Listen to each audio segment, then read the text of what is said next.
Fly me to the moon. Let me play among the stars. I want to know what it spring's like on Jupiter and Mars. In other words, hold my hand. Happy holidays, Merry Christmas. Happy Thanksgiving. Center of Light. Always on a beautiful, moving into winter night. Hello, Rena. Hello, Lore, everyone. Let me do some refreshments. This will be a good time to go get you some refreshments. I have a fun side of things presentation for you tonight. A friend of mine contacted me and said a friend of hers asked her about astral projection, out of body stuff. I don't know this person, but I said, sure, what a great topic. I've done them a few times in the past. They're a lot of fun. I get to share some of my stories, my experiences. Hopefully they'll motivate you, if you're not doing it already, deeper into the cosmic sandbox. Tonight is Center of Light Explore. The cosmic sandbox. Explore the cosmic sandbox. We're speaking about out-of-body jaunts, as they call them. Astral projection. Mary Emmeline, Rena, Lore, Kelly, Ramona, David Whiteside, LaDonnage, the Bobs, KK. I'm repeating people's names twice. Maybe it's your special day.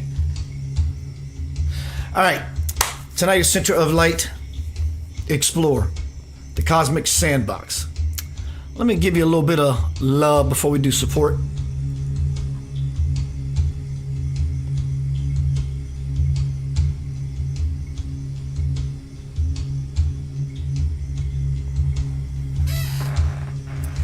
Astral projection, out of body, astral travel, however you choose to call it. Soul excursions will accelerate your conscious union with God. Right? Liberation. This is what every being in the universe is seeking. Liberation within the vessel, whatever kind of vessel it may be, on whatever star system, whatever planet. Beings are seeking absolute ecstasy, bliss, and liberation. Even the people doing horrible things. Astral travel will accelerate your conscious union with God. It will also help you greatly to alleviate any fear of death that you may have. Think about it. The more you know who you really are as spirit, omnipresent everywhere, and can maneuver as such, hence you will begin to integrate the truth of knowing that you can never, ever die.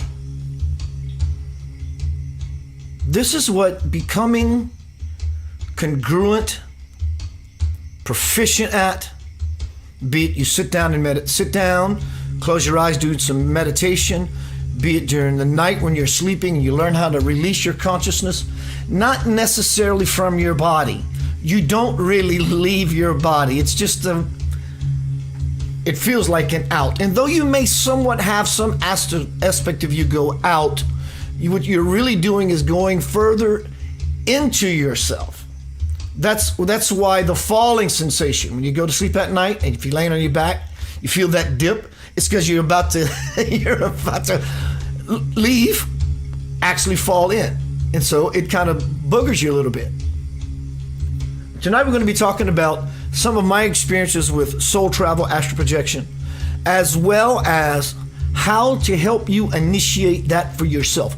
We all do this every night. No, Keith, I don't do it. You don't remember, and you don't remember because you might not want a part of it, depending on whatever dogma was. If it was dogma, it was shoved down your throat. You don't politely receive dogma. It was shoved down your throat. And though we astral project every night, some of us don't want to remember because we have not opened the minds up enough yet to take in some of the strange, is a correct word, images that might come through And that's pretty downright frightening. The mind doesn't know what to make of this, so it finds its nearest likeness. And anything that might represent fear can show up like a devil, or nightmares, or big dogs or bears that want to just gnarl you to pieces.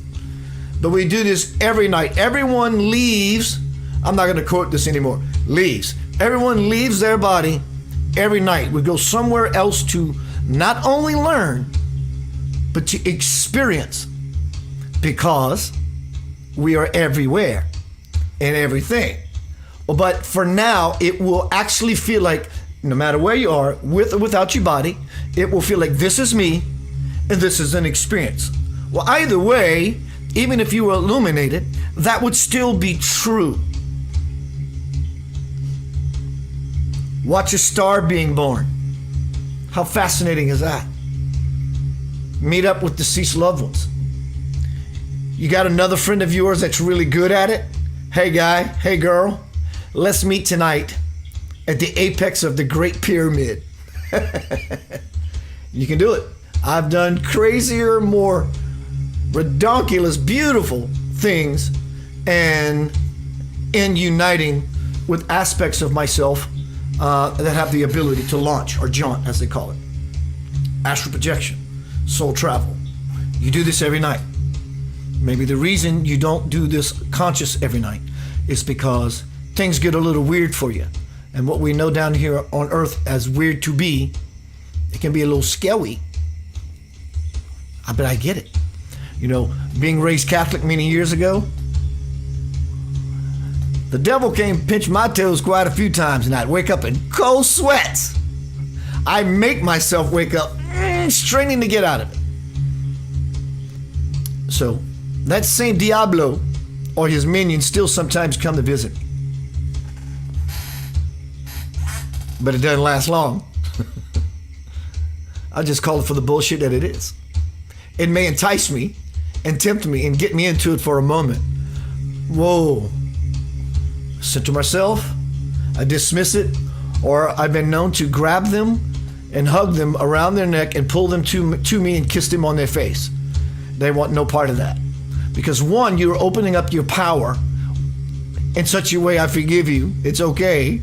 So you're gonna give them some love, you're gonna rasp their skull, you know what I'm saying? They don't like that. You can just launch yourself to another level, to where they can't go. Turn into a ball of light and dive into each one of them like Neo did on the Matrix to the agents. Start chanting powerful spiritual God names.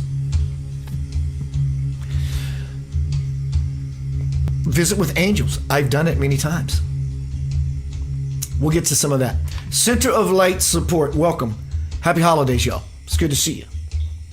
This is a very special, significant Christmas. And I am going to be doing a very special, significant Christmas presentation. It is now what they call tradition. It's been about 9-10 years since I've been doing this. It's about one of those experiences. This was a soul experience, but also it was very prophetic. I was taken into the future by Yeshua, Jesus, and he showed me today. And it's all in audio book form. I'm looking forward to that, which I do every year. Support Center of Light. I'll see you shortly. Merch to perch. Support.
Merry Christmas, happy holidays, happy Thanksgiving, all that stuff between now.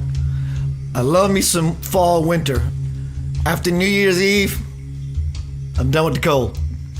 If you're interested in purchasing any of those gifts from Robert Harrison that he supplied them to Center of Light, and you want to give a monetary gift to Center of Light, thank you very much.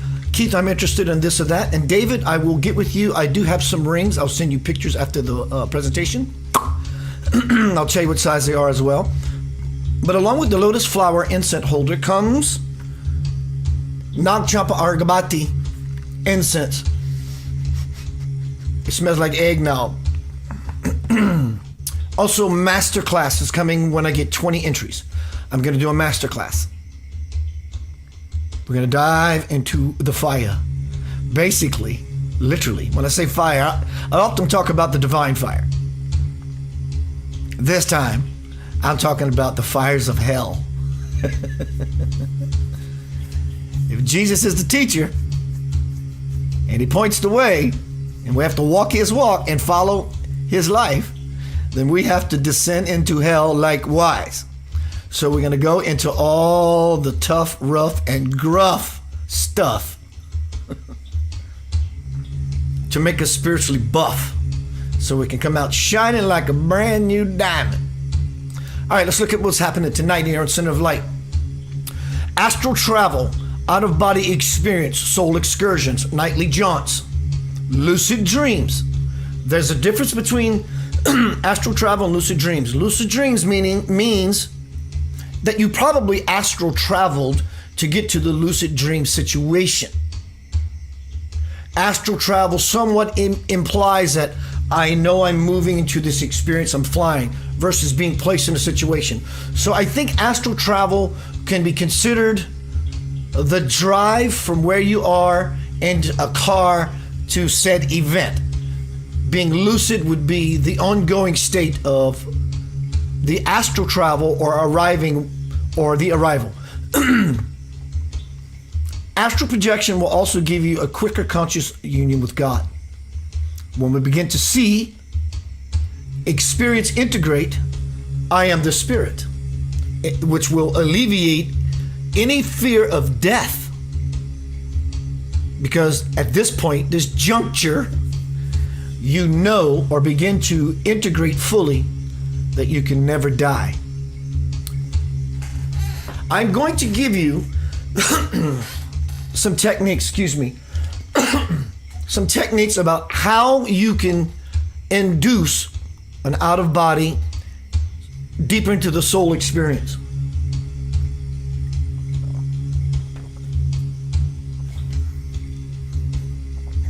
There is a technique called the rocking back and forth technique. Be it in meditation,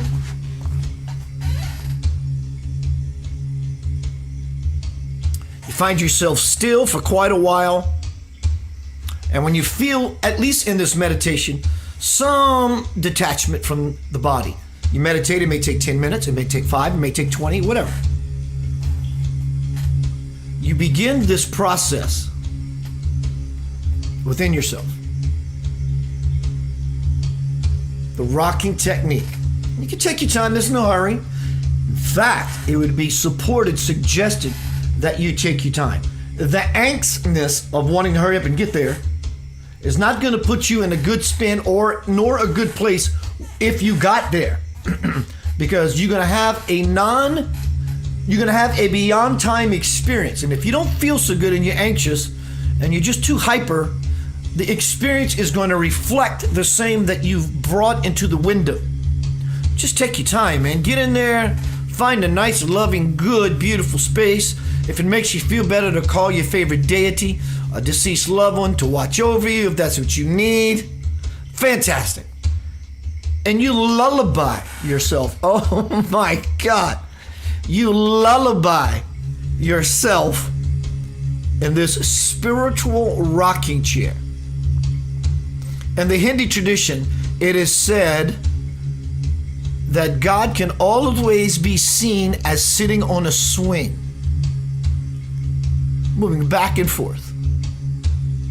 God is always on a swing. In the Hindu tradition, If you look at a lot of these babas, these divine men, these divine incarnation, these gurus, they're sitting on swings because it brings them to a place of, well, they are in a place. That's why what the swing represents. It's childlike innocence. What child does not like a good swing? So you swing just for the sake of swinging. And as you begin this process and you pick up your momentum,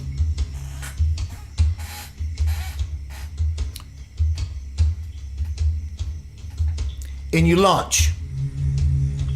Now, just like an amusement park ride, the ones that's supposed to go all the way to the top and go all the way over, and they just...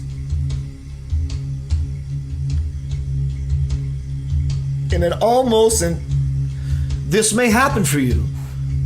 And then you take that last time and use its inertia, its momentum to throw you out.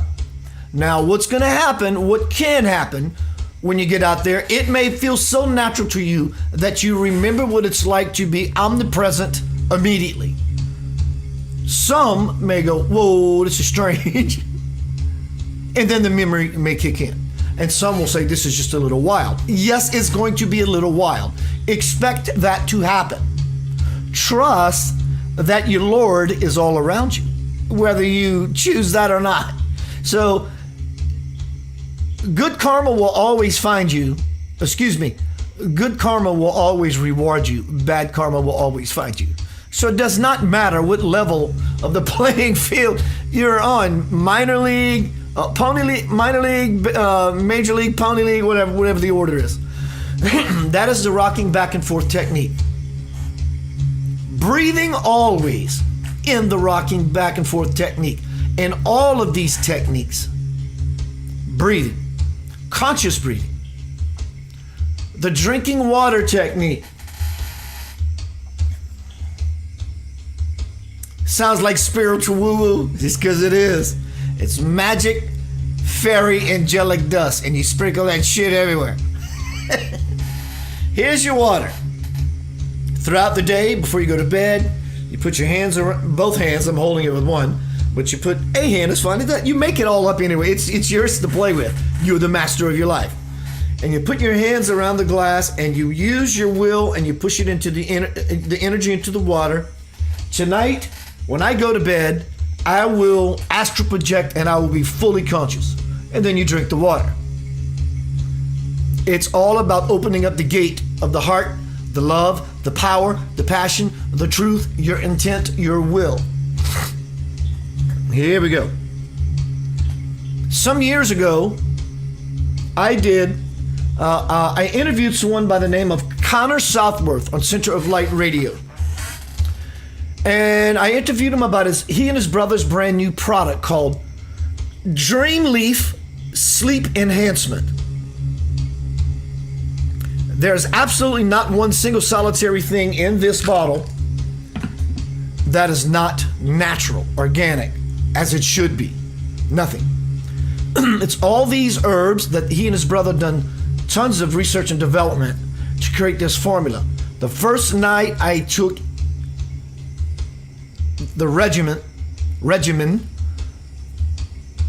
I saw my deceased mother, my deceased sister, my deceased uncle, and my deceased brother who was waiting in line to talk to me, but I woke up. Just like in The Matrix, he and his brother have a sense of humor. They decide to come up with a 2-pill formula. I think it had to be that way, but you take the blue pill, the story ends, you wake up in your bed, and you believe whatever you want to believe. You take the red pill, you stay in Wonderland, and I show you how deep the rabbit hole goes. Remember, Neo, this is your last chance. Hence tonight's presentation, Center of Light Explore, the Cosmic Sandbox. And we're riding at thousands of miles on one little grain of sand and this little locale of a space we call this Milky Way galaxy. Because once you enter the greater arena, and it's not out here, it's in here, it's the causal universe, there is no coming back. You will be shown how deep the rabbit hole actually goes. And then everything will shift into a greater liberation. This usually works for me mostly when I fall asleep. Because when I fall asleep, I no longer crave the world that my mind and body do.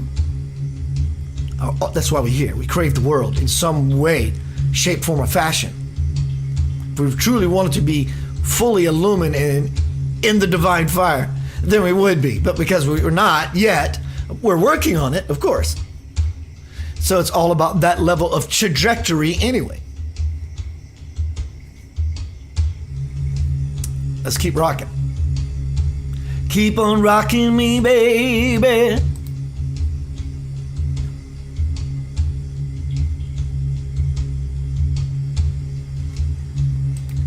You can get on YouTube if you're interested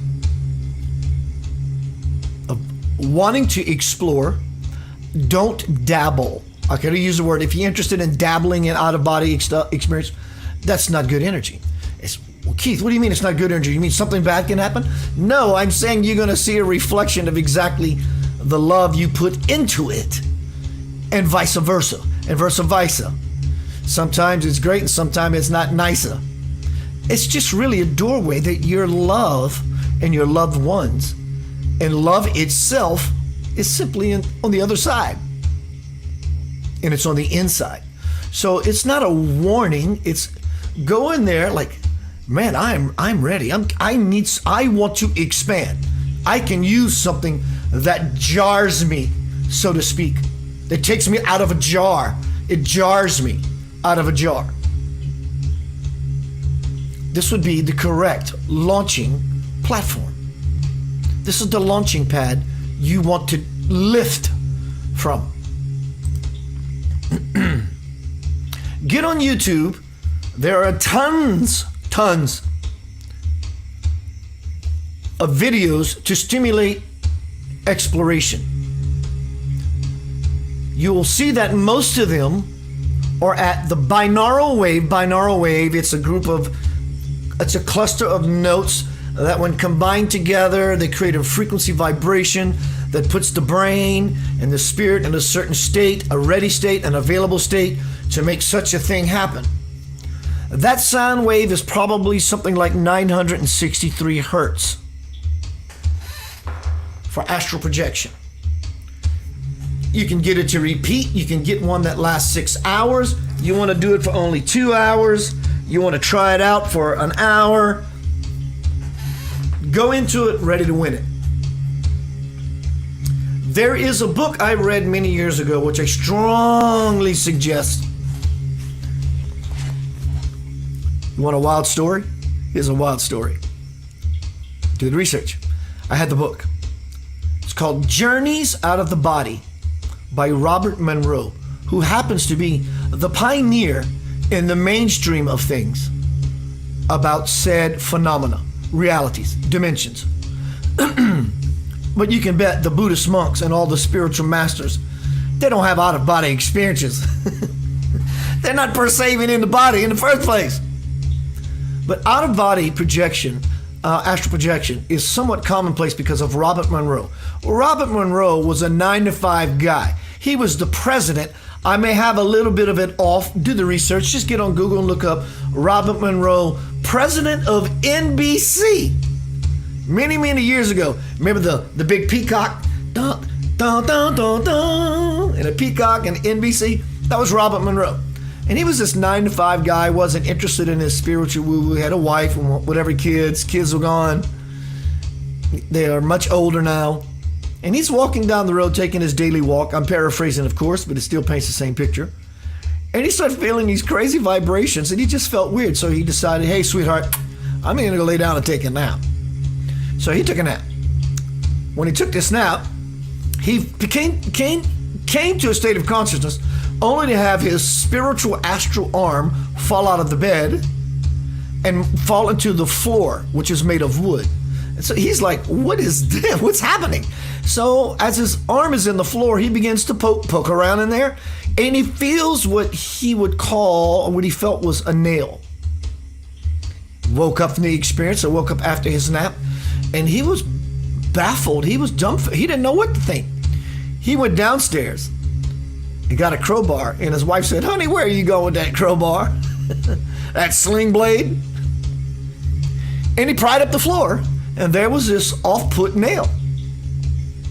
And so he just dismissed it like, that's just strange. This became a common occurrence for him. So he started journaling all of these experiences. Robert Monroe, Journeys Out of the Body. I strongly suggest this read if you're interested in exploring out-of-body experiences.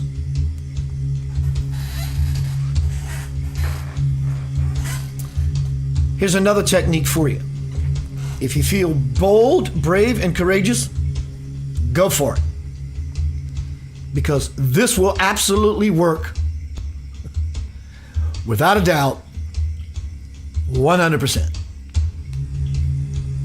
And if it doesn't, I'll give you your money that you didn't pay anything for back to you. I guarantee. So what is it? What is it? I suggest you do this at bedtime. You can do it anytime. Bedtime, because the body's tired and the body wants to sleep. So what do you do? Hello, Abigail. Here's the final technique for tonight. To launch yourself deep into the spirit, out-of-body astral travel. Here we go. Here's the technique.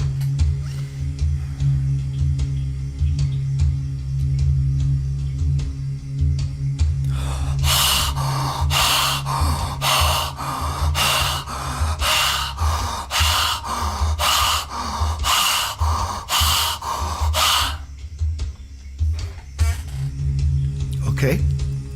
How long do I do that?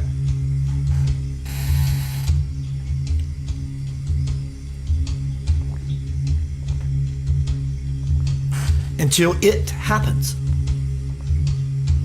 Until you want to.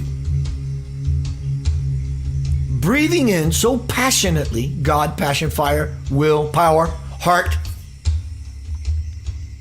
When we mirror, reflect, echo that same passion to our divine parent, it'll become apparent.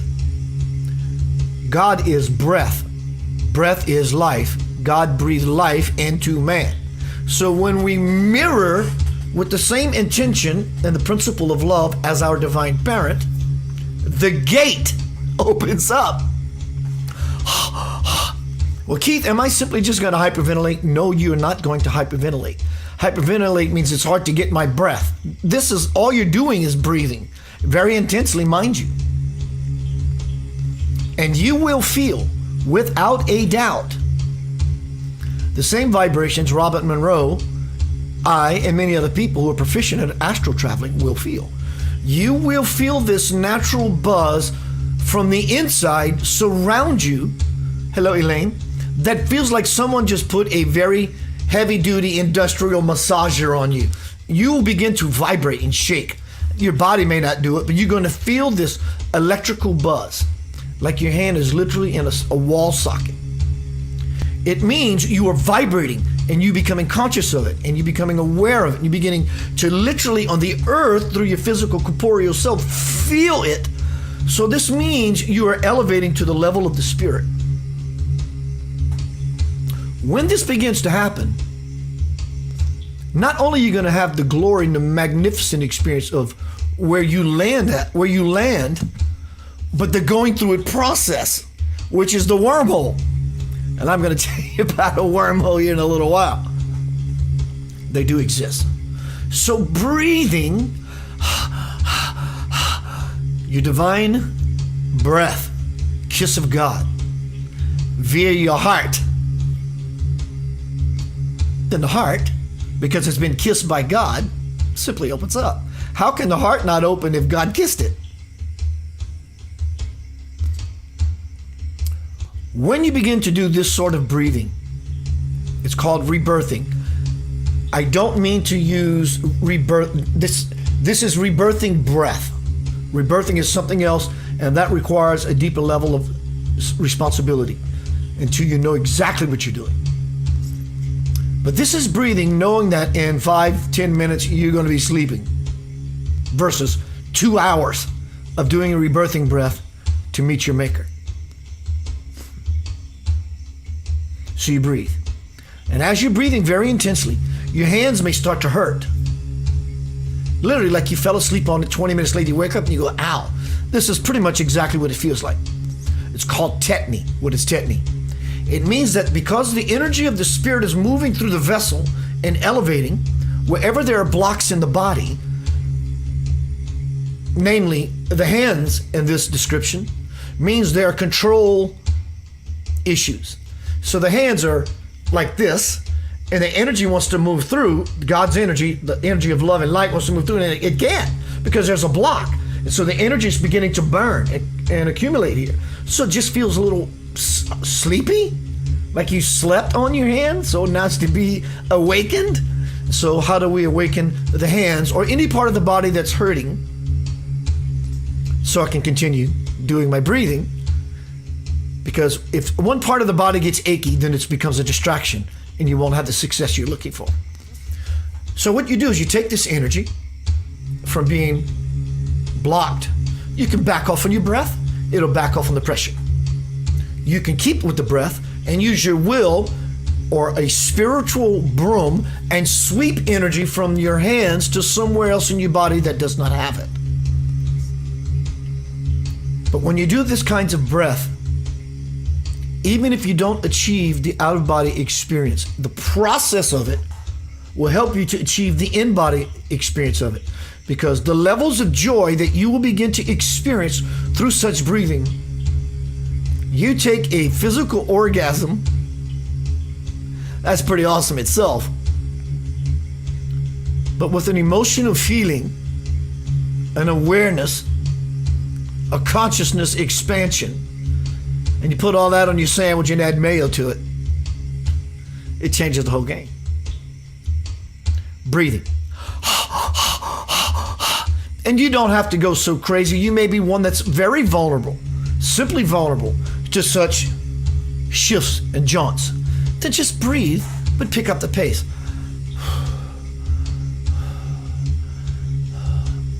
But if you're such a bold one and ready to brave the wilderness, get in there and open that breath, open that mouth as wide as you can, breathe as deep as you can, as rapidly as you can, and you will be thrown into the fire.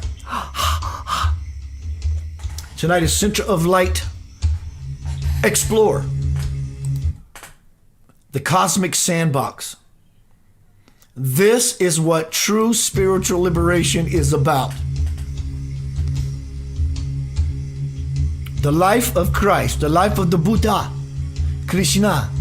These beings are embodiments walking around, but their interior design and interior conscious awareness looks exactly like this. But the person sleeping on the bed or the galaxy of stars, the cosmos that surrounds this sleeping one is very much alive and in tune. This is what spiritual liberation is about. So we can wake up. Fly me across the moon. Let me play among the stars. I want to know what spring is like on Jupiter and Mars. Song break, going to be right back. I'm going to share some pretty in-there experiences I've had by doing such breath work, spiritual sadhana, which means spiritual practice. Why not? What am I looking for? A song I wrote many years ago with Lavender Soul. What am I looking for?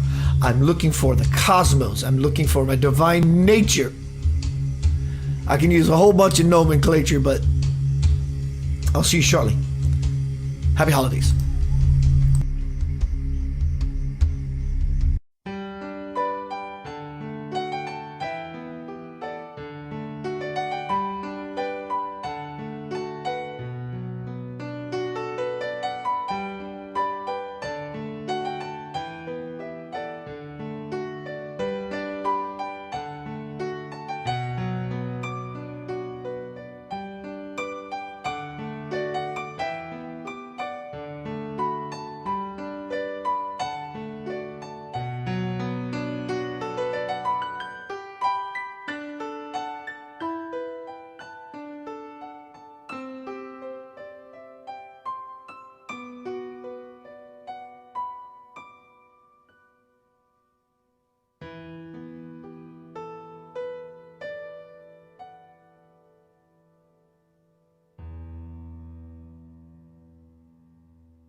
that I need more than what I have, I'm just not sure.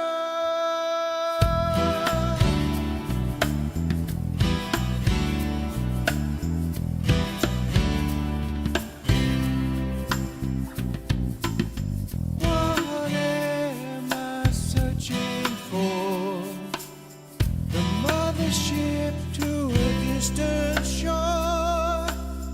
Could this journey make me more of who I am? I'm just not sure. Where do you go to find the answers? There is a place you haven't tried. Your search for love is taking chances. Have you ever thought to look inside?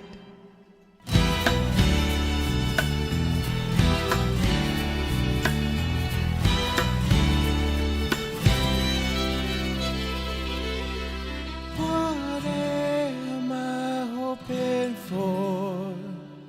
A better world, is there a cure? What can I do to help the score? I'm at a loss, I'm just not sure.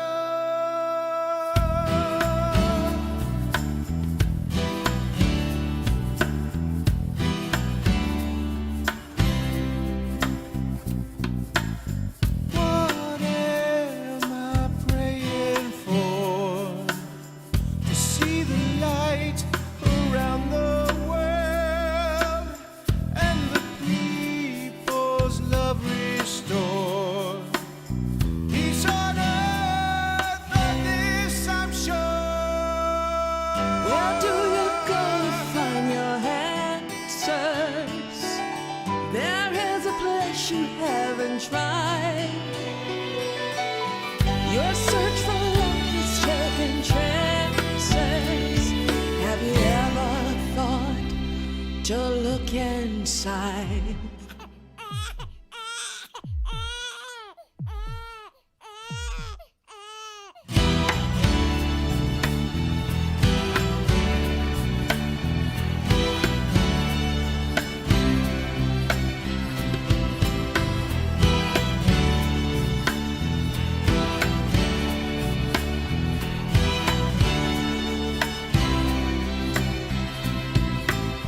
Where do you go to find your answers?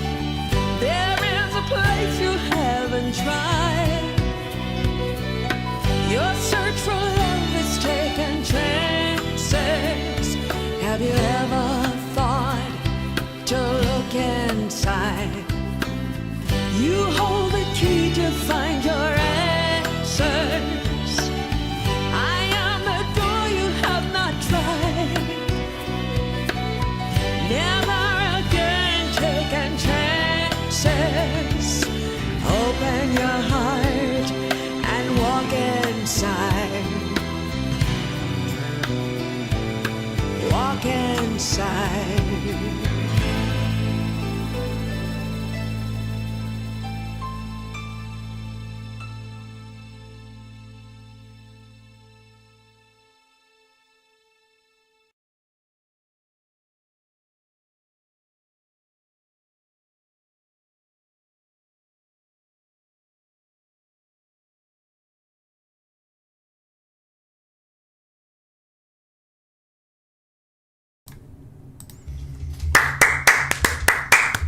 Rudolph the red-nosed reindeer. Hello, beautiful folks. Good to see you, my peeps. Yanava. Tonight we have been speaking about Center of Light Explore, the cosmic sandbox. Do we really have a grasp? Abigail says, I took it as a compliment. I have fainted while having an orgasm. It triggered my, I can't see the rest, but fantastic. That would be an out-of-body, or rather in-body experience. Same thing.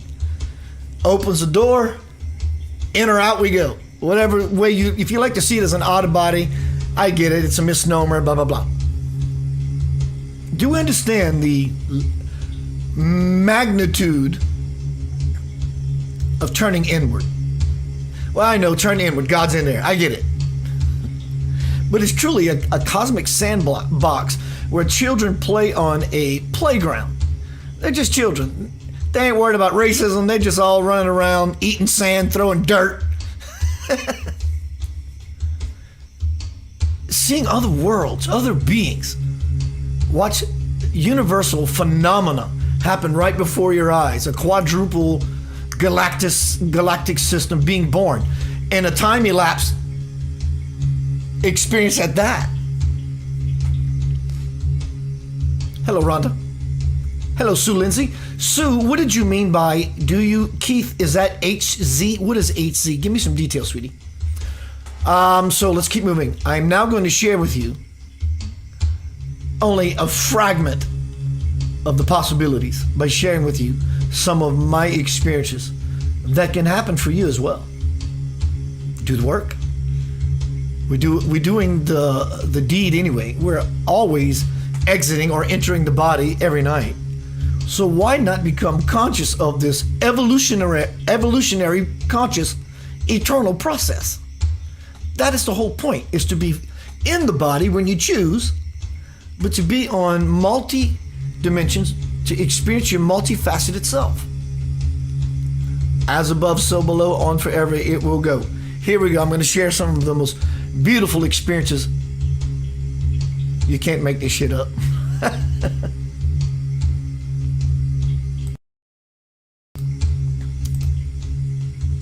All right.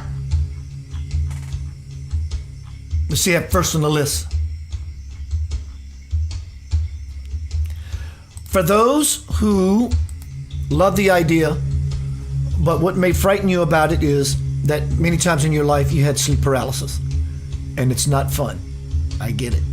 It's not fun. It feels like you are sitting in concrete and you can't even move to scratch your nose. So the first thing that happens, potentially, something is holding me down. And so the brain, the unclear mind, goes through the gamut, searching for its nearest target. Bing! And it grabs that and it pulls out a picture and it shows it to you. If you're Catholic, there's a demon sitting on your chest. If you're mystical, the old hag is sitting on your chest. And so it's frightening. I get it. I'm not making fun of it, but I'm bringing it to light, that's for sure. Because having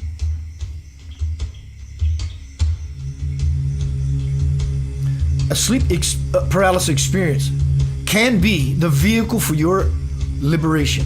I know it's scary, but we all have to go through hell to get to heaven. It's just a way of it. So what you do is you have to practice this. And you become consciously aware, and it feels weird and you can't move. It's through the habit of knowing what I am saying and doing the research for yourself and the practicing of it. Oh, wait a minute. I'm having this experience. Now you're conscious. And if something may show up on you, sit on you to test you, you say, get off me, man. I'm trying to go somewhere. It's that easy. It can be that easy. Get off me. Later. You think of something you want. I want to go see a star somewhere in the universe being born. Bang, there you are. I want to go to Hawaii and see and spy, to use a word, but you can, check in on my sister who lives there. So you think of your sister, you think of her name, you think of what she looks like, you think of what kind of car she drives, you think about the South Pacific, you think about the beaches, the palm trees, the pineapple, the hula girls, and you'll find yourself right there. But often in sleep paralysis, we cannot move, though we try. It's because we want to walk, wake up and move to imply that I'm affirming to myself I'm awake because I'm moving. But you can't. You're not supposed to. If you moved around in this dimension, you would fall down 2 flights of stairs into your living room with a broken neck or a broken back, a broken leg. You can't move. So the mind goes into all these deranged possibilities of what's lurking out there. But it's not lurking out there. It's lurking in here. So you can use this as a launching tool to place you somewhere else when you get the fool off of your chest that's been sitting on you for most of your life, in fact. See, Buddhist monks will tell you that when you have a thought about being somewhere other than you are, I want to imagine that I am in Hawaii. An aspect of you is in Hawaii in that moment because you're calling it up as an ident, in your identity. And as an entity, an aspect of you is there. Now, the more conviction we put into such practices, not only the faster we become conscious, but the more dense we become, you can actually materialize yourself there. This is what the masters do.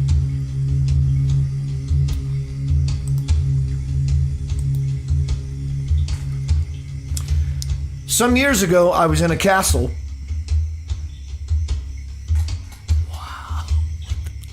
Wow. I'm in this huge castle in the main room, and it was majestic, royal, regal, huge. What's the word I'm looking for? Gothic.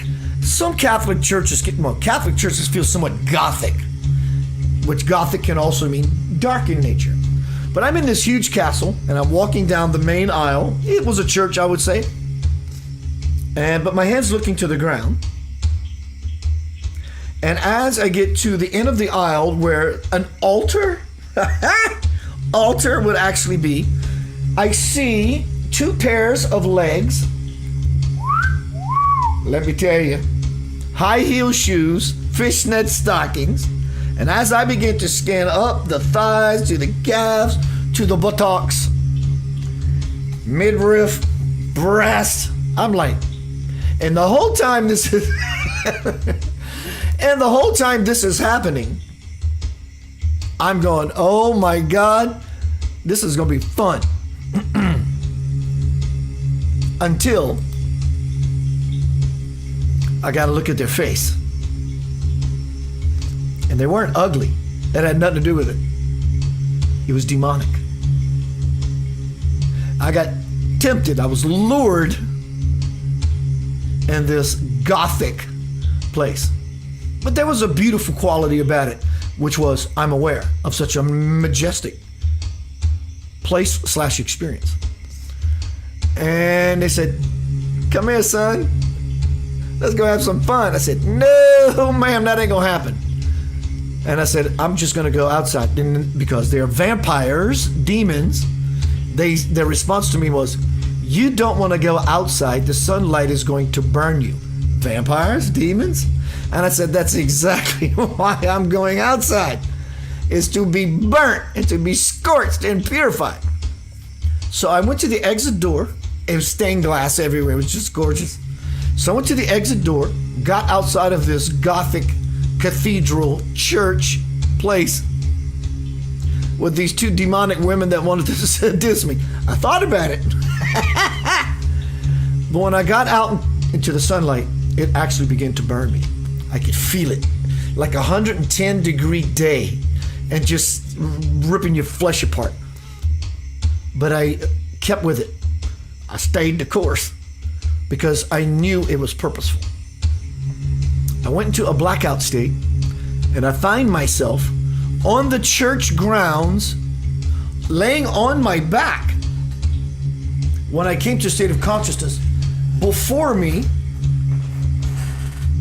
was a 16-foot tall cross, white cross. After this demonic, vampiric experience I just had, because I said, no, I'm not interested. And most of your higher level experiences, your soul experiences, will happen in contrast immediately after a very, very dark experience. And this experience, it wasn't dark for me. It was just, I'm not interested in your bullshit. But my intent and my will to say, as enticing as this is, I'm just not interested in it. I found myself laying on my back below a 16-foot cross. And when I came to a state of consciousness, in my left ear, spiritual side, I begin to hear God's voice. No joke, God's voice. At this kind of speed. And I understood everything. It's been so long ago, I don't remember it all. But at the same time, I was hearing all of this impregnated information. In my third eye, I began to see every experience I had in this life to that moment since I was born, in black and white, playing itself out in front of me like a near-death life overview experience. And I remember after that situation was complete, I did a sit-up crunch. I don't know why. I did a sit-up crunch, and I'm lucid. I am as lucid, if not more so, than I am here with you right now. I did a sit-up crunch, and I began to drone out the word love. And I meant it. It wasn't just a word. I meant it. It catapulted me through a wormhole.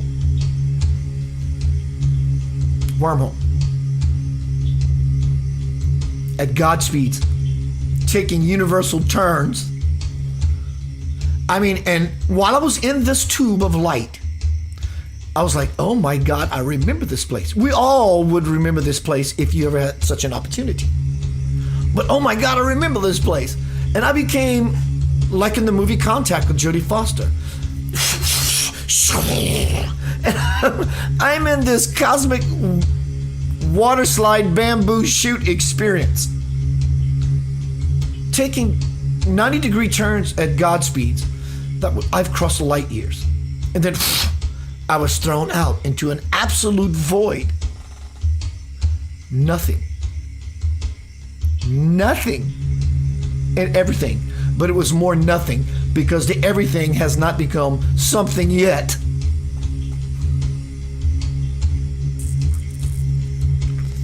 But there was a light in this dark void. What was that light? I thought you had never asked. It was my awareness of the void itself. And so, becoming so aware in this beautiful space, I knew, because I had absolute awareness, that I had a body I was playing through for a very short interval down in the earth on a bed. So I didn't just go, I want to send Keith some good love. I would have exploded my body on my bed. I didn't do that. I just simply sent Keith a kiss on his face. No sooner than I did that, I look above me and there are 12 angelic beings, at least 12 foot tall. Let me rephrase that. They had to be very far away and very huge to seem as they did, or they were only 12 feet tall and somewhat closer. But the presence was big, majestic, cosmic, expansive. And when they noticed that I noticed them, and they were doing a dance like around the maypole kind of thing, angels swirling about with their gowns. And when they noticed I noticed them, they just whooshed off. And in their swooshing about, the current pulled me into it. And so, through another wormhole I go. And when things settle down, I am standing before the Godhead. The it. There's nothing else.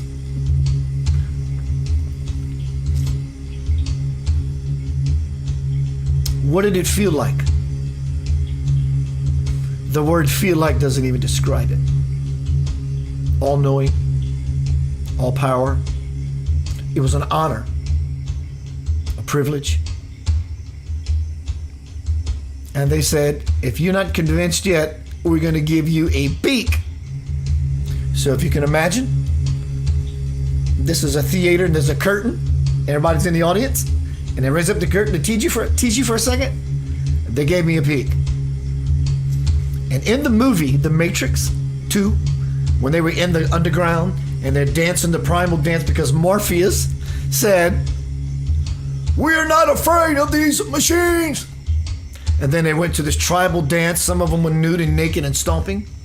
When this curtain raised up and gave me a glimpse, I'm telling you, my brothers and sisters, the Godhead, they were throwing down. It was a party. Maybe it came across that way because that's the way I understand divine party to be. People celebrating, dancing, stomping, praise. And when the curtain went down, Keith, are you coming in? You would think most people would say, absolutely. This most person said, I'm not. I wasn't afraid to go into it. My fear was losing everything that I thought was me on that bed when it woke up. It would have died. I wasn't ready to lose my identity, my egoic self. And so I fell back into my bed. That being said, take a short pause. We've got one more song break, one more section. Going to be right back. Happy holidays. Tonight is Center of Light Explorer, the Cosmic Sandbox. I do what I do for many reasons, but I would say definitely leading the team, maybe not Rudolph, but definitely Dasher or Dancer, is for tonight's presentation. The answer, cosmic liberation, to get out of the mental cancer of the mind, the ignorance of it, because when push comes to shove it, it begins to suck really bad, really quick. I will see you shortly. One more song, one more section. How about some, just to know you there, I want to bring the energy down. Lavender Soul, ballad about reincarnation, about this life with someone you just truly care about. It could be a lover, it could be a child. I strongly suggest you listen to these lyrics that Bernard wrote. He had some lyrics. I started playing these very simple, airy-fairy, ambient, no time signature. There's no drum, there's no beat. It just floats kind of chords. Bernard will put you on your knees just to know you're there. See you shortly.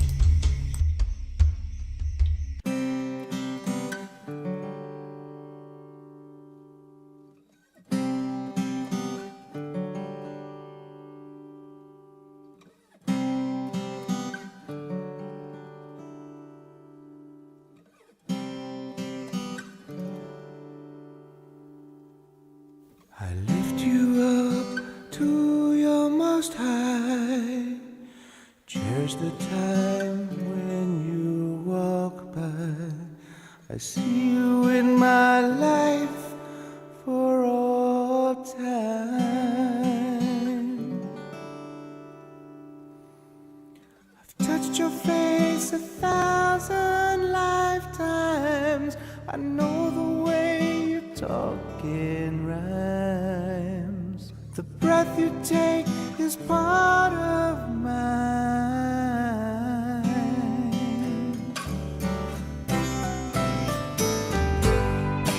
As you float before my eyes,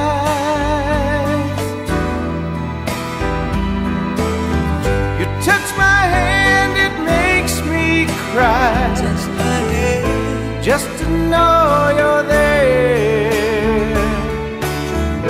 Just to know you're there.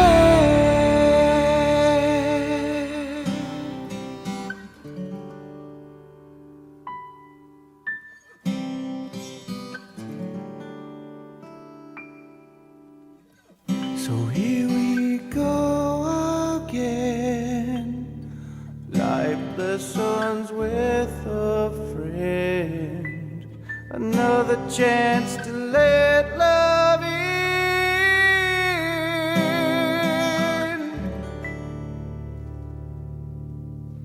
And in our eyes will meet one more time.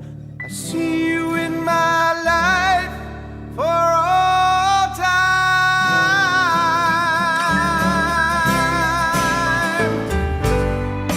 As you float before my eyes,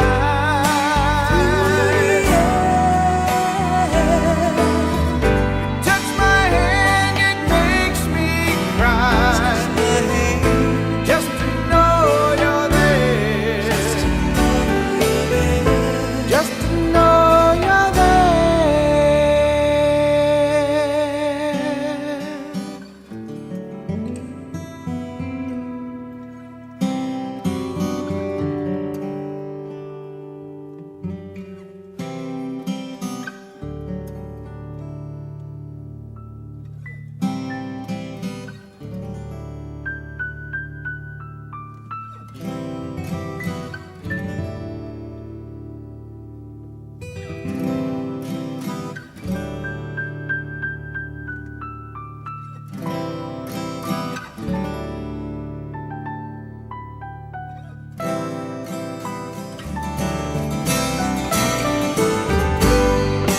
As you float before my eyes,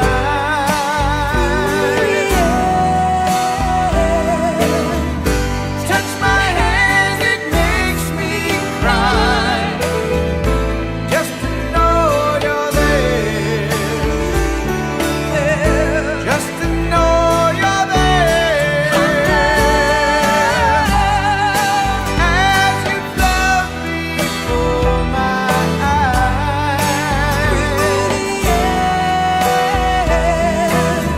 you touch my hand, it makes me cry. Just to know you're there. Just to know you're there. Just to know you're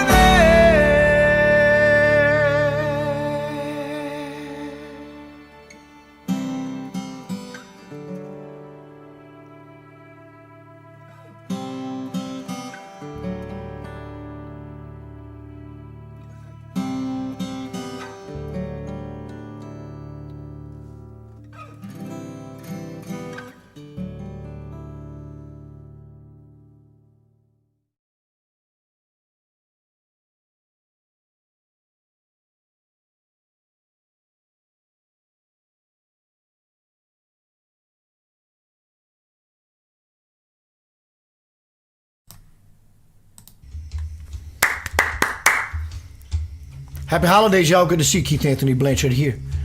Yanava. Power, passion, fire, God, will. That stuff. Clarity. Using that fire, that passion, that power, that will through the clear mind. Ya. Na. And Va is the backbone. Taking action. Making things happen. Dang, that crystal ball is so heavy. Tonight has been Center of Light, Explore. The Cosmic Sandbox. Spiritual liberation. As I said earlier, when we learn the art of being ourself to the core, then we'll begin to experience our liberation.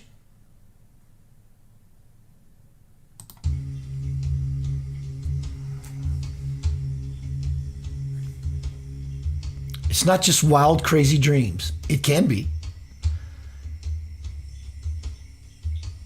But aren't dreams metaphors for something else? And our life on earth isn't?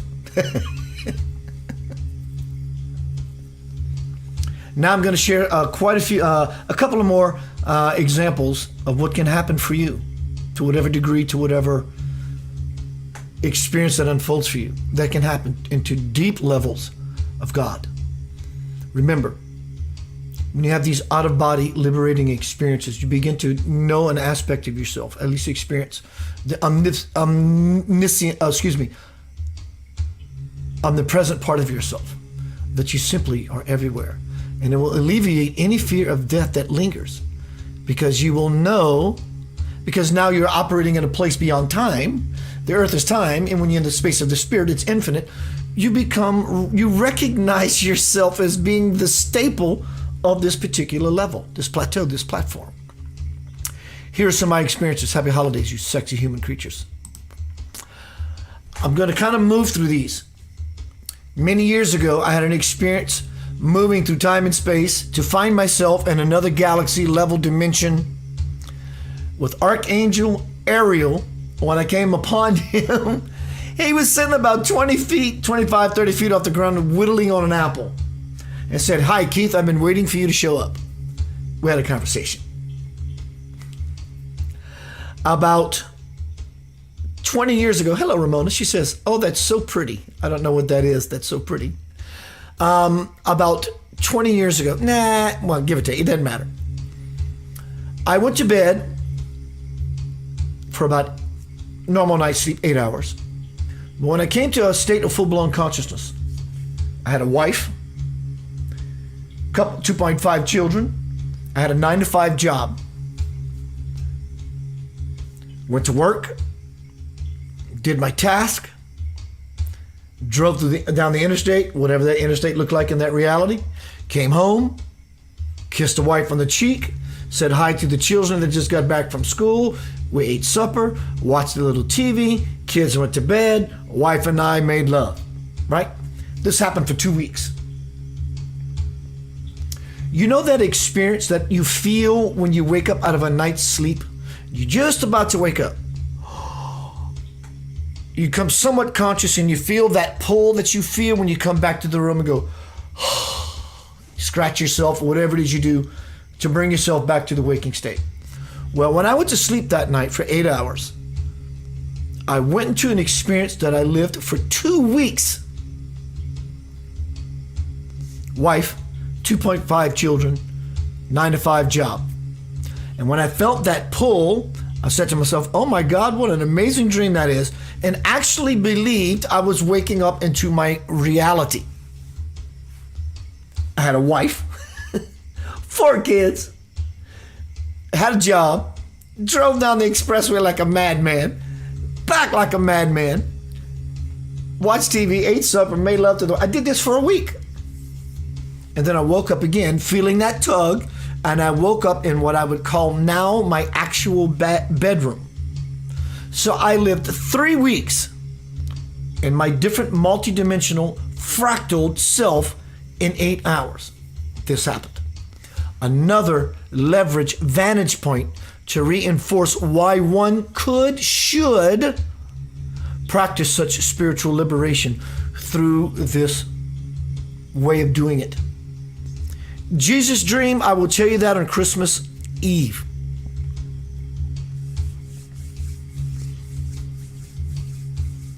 One night, Satya Sai Baba, God who was on earth up until 2011, left the earth Easter morning, go figure.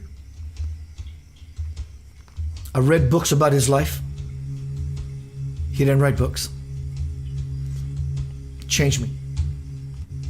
After seeing him in my sleep skate experience for quite a while, I come to a state of full-blown consciousness, and he's standing at a distance from me, and there were 2 other people other than myself. There was a woman to my left. Here's Keith. Excuse me. Woman to my left, a person in the middle, and I'm all the way to the right. Sai Baba is at some distance. Sai Baba is God on earth at that time. The Godhead personified. So I come to a state of full-blown consciousness. Whoa, I'm awake. What's happening? That's Sai Baba. Wow. And then things get bigger because now I'm illuminated. And in this ever-expanding reality of possibility, because God is standing before me saying, it's about to happen. The guy and the woman. And Sai Baba takes his hand, which he is known for, and he turns it. Because when he turns his hand, he's about to literally create something out of thin air. He can do this on the earth when he was alive. But in this dream experience, not a dream, this experience when I was sleeping, hyperconscious, he begins to turn his hand and he looks at the woman, he points to her, and he shows her a bullet of light, a bullet about the size of a marble made of light, and he throws it at her. And I'm watching it in time lapse speed, and it hits directly in the chest, right in the heart. And she falls to the ground, and she's being possessed by divine love. Sai Baba looks at the guy in the middle and says, basically, you're next. And when he looked at the woman, he didn't look anywhere else but in the woman's eyes. And when he looked at the guy next to him, he didn't look anywhere else but except the guy's next to me's eyes. And throws that same or different type of bullet of light and hits that man in his chest. And down he goes. And in he goes. And escalated he goes. And wherever it stops, no one knows until it was my turn next. And then Sai Baba gives me his full attention like he gave the other two people before me. He goes, what's up, Kate? Bro, it's your turn. And so the turning of his hand wasn't like he did for the other two people before me. It was in slow speed. And he threw this bullet of light, and I could see it all coming like Neo in the Matrix. And it hits me in my chest. And blessed I am, fell down in a beautiful mess and began to invest in something completely different. I began to feel as sporadic as the other two people before me. And the door opened before me. And I moved through this experience. But the reason I was able to move through the experience is because the door opened because Sai Baba immediately brought himself to me from however far away he was and began to wave his arms through my body saying, holy, ancient, divine, God, words that we none of us can even utter. And it threw me into probably the most amazing, and I use this word deliberately, bliss. I don't mean happy, fun, cool, bliss. Absolute divine spiritual ecstasy experience I've ever had. Probably one of the most I've ever had. So that being said, tonight has been had. Had a wonderful time with you. Happy holidays. And I'm going to leave you with what happened through out-of-body experience, astral travel, astral projection, soul excursions, nightly jaunts. We do this every night. This happened. Not to me because of me. It happened to me. And as your brother, I'm saying, see, this is what it is all about, without a doubt. After following Sathya Sai Baba for a year, he came to me one night. In such an excursion, I had literally a dream realize itself. So, peace, love, and light. When we realize ourselves, then we realize everything else. And truly, there is nothing else. LaDonna, happy holidays. Good night, dear. So, likely and likewise, 2022 is going to be an out-of-body experience. But because we're all going to leave this body, this time, space, locale, as we're launched into another dimension. There's no doubt about that. So this is likened to out-of-body experiences. It's the same thing. As above, so below, on forever we'll go. This one, tonight's presentation, is about doing it consciously and deliberately so that you can pick and choose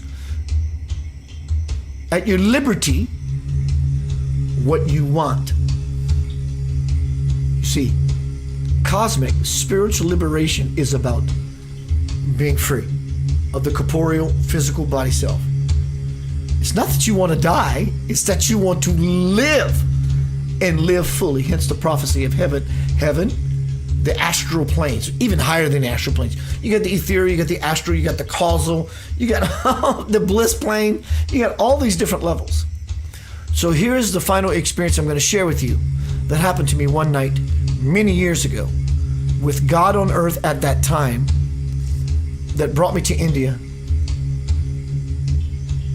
I saw Jesus in the form of another divine avatar. I saw Buddha, Krishna. It's the same thing. The same beauty incarnated as grace. I was just blessed to see it in front of my beautiful face. Stick around. I'm going to be right back. After this short video snip, I'm going to come close off. I love you beyond measure.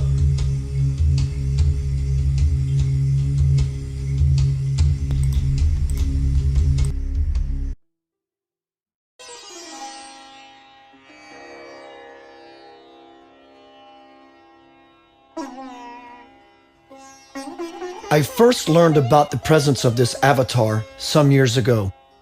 After teaching a spiritual class, a friend of mine came up to me and we began to talk about some pictures that donned the wall. There were pictures of Jesus, Buddha, Gandhi, Mother Teresa, and the like. When we were almost done, I asked my friend who was that in the picture last in the lot. He proceeded to tell me that his name was Sathya Sai Baba and is known to do some pretty miraculous things, like manifest ash out of thin air. I was immediately intrigued. From that point, I began to read every book I could find on the life of this divine man. One night during sleep, I was visited by Baba, asking me to come to India to experience what he had for me. Although Baba's words in this dream were few, the impression spoke volumes. It was a feeling, a knowing, a premonition, a vision. How will I get there? Where will I get the money to be able to go? How do I put all this together? How long should I stay? I asked Baba. Keith, you have to learn to transcend your doubt and disbelief. If you come here just to put your feet on Indian soil only to turn around and go home, this is what you should do, said Baba. I woke up that morning trying to figure out if my experience was meant for me to take literally or not. Back into my head I went. How do I go about making such a journey happen? Where will I get the money to do this? When should I go? How will I get there? Then it dawned on me. If God invited me to come to him, any logic would have no bearing whatsoever, and everything will unfold on its own. All I have to do is be aware of spirit moving and follow the signs that will begin to present themselves. 2 weeks passed as I constantly entertained the possibility that I might go to India and be in the presence of a holy man. Just when I thought my spirits couldn't get any higher, my telephone rang. Hello? I answered. Hi Keith, my name is Debbie. We have a mutual friend by the name of Nadam.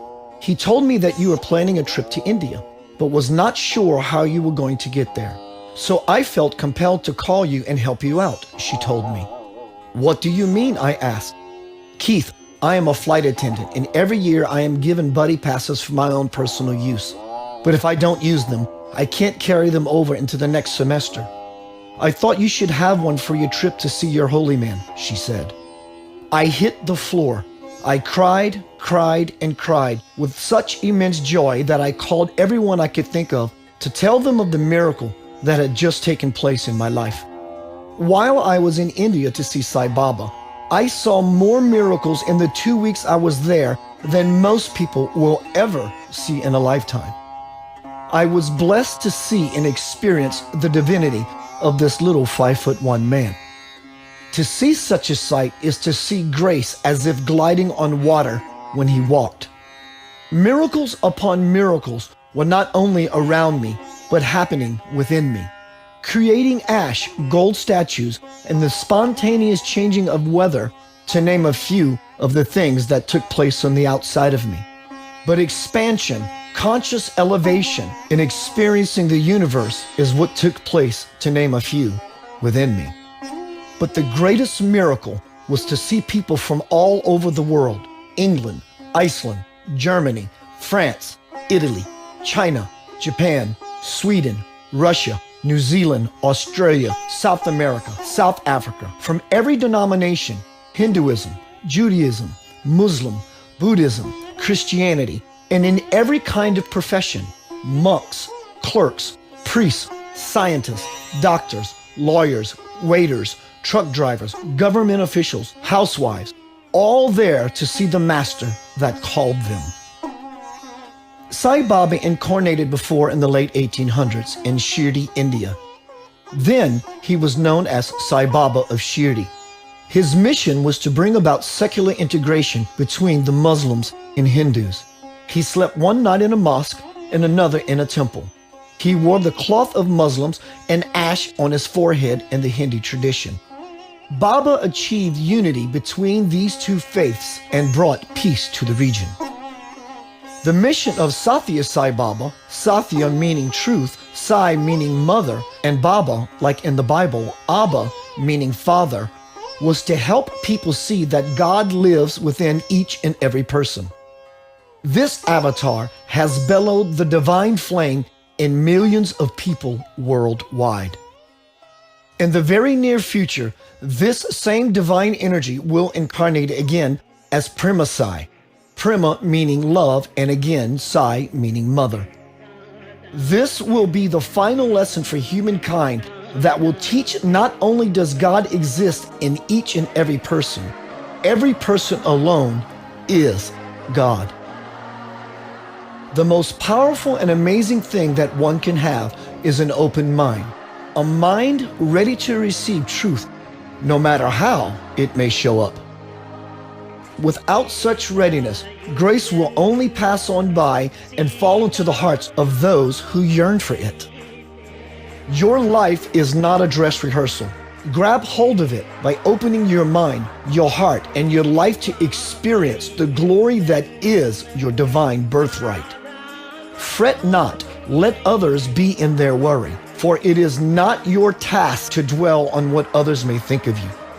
Your life should always be in the aim of blissfulness.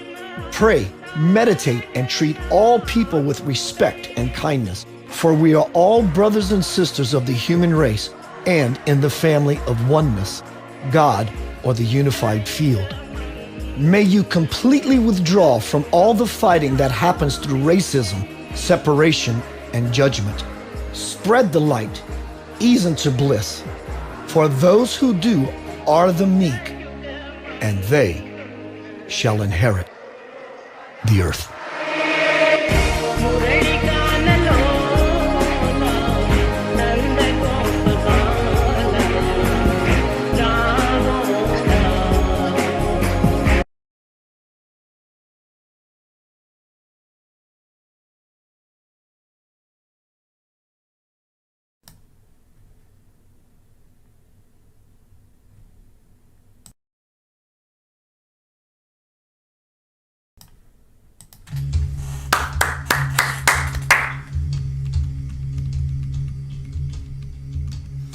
Those who do are the meek, and they shall inherit the earth and the stars.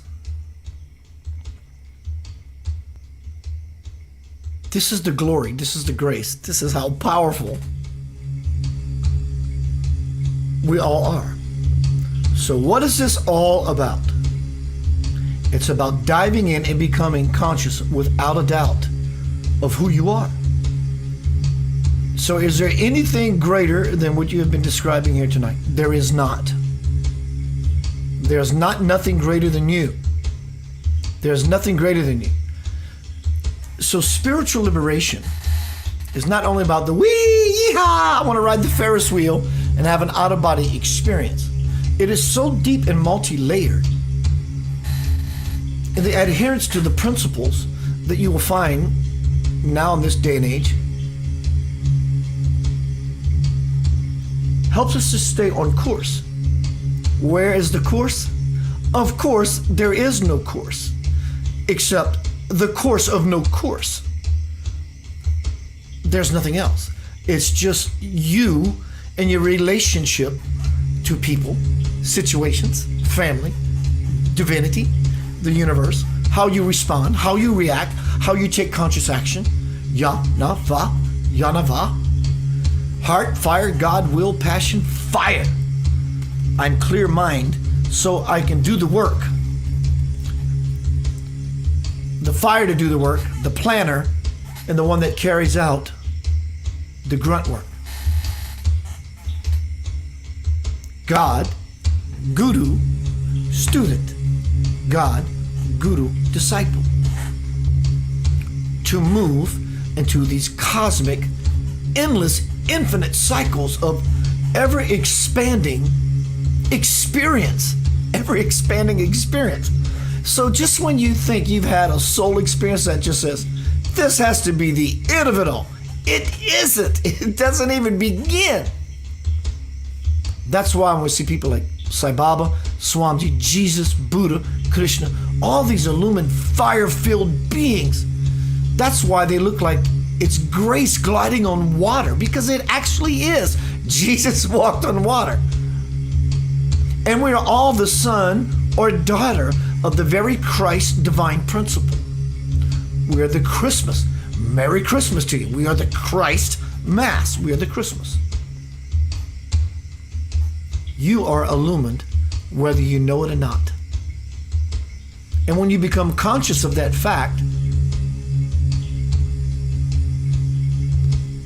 you're not going to have any more power then than you have now. The same power you have then, you have now. It is you right here, right now. But it's getting filtered through fear, judgment, prejudice, insecurities, nonsense, guilt, jealousy. And when we remove all the nonsense and receive the true holiday gift, holiday, let me take you far away, you'd like a holiday, by the Scorpions from Germany. We take a holiday, we go somewhere else. It's a holiday. The true present is presence. That is the gift. What do we say in school when we're growing up? Keith Blanchard, you here? Keith Blanchard, here. Sue Lindsay, she may say, present, here. Present is everywhere. It's everything. I'm going to give you some grubbage. You are loved beyond measure. Happy holidays. Explore your infinity, your divinity. Love you beyond measure.